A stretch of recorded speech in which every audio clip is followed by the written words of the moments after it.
Hello বন্ধুরা, welcome to another brand new video. তো এখন আমি কথা বলবো আমাদের আরফিন শুভকে নিয়ে। তো দেখুন, মজিব একটা জাতির রূপকার। এই সিনেমাটার মাঝে কিন্তু আরফিন শুভ অভিনয় করার পর থেকে কিন্তু তার যে হ্যাটার্সরা আছে সবাই কিন্তু অনেক আলোচনা এবং সমালোচনা কিন্তু করতেছে। আরফিন শুভ কিন্তু একবারে মুখে তালা দিয়ে রাখছিল, ওই বিষয়ে কিন্তু আর কোনো কিছু কথা বলেই নাই।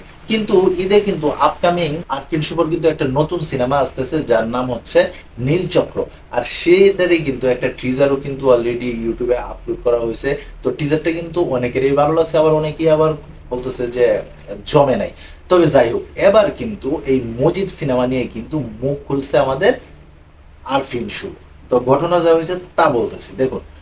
মজিব সিনেমার লেগে সে কিন্তু 1 টাকা পারিশ্রমিক নিছে। সে প্রশ্নের উত্তরে আরফিন শুভ কিন্তু বলছে যে দেখুন, এটা আমার ব্যক্তিগত অভিমত। কোনো একটা শিল্পী সে যদি তার গল্প এবং টিম যদি পছন্দ হয় তাহলে সে কম পারিশ্রমিক নিয়েই কিন্তু সে কাজটা করতে পারে। তবে ভাই, এটা কিন্তু পাবলিক বুঝে, বুঝছেন? এটা কিন্তু পাবলিক বুঝে যে আপনি মাত্র 1 টাকা যে কেয়ার লেগে নিছে।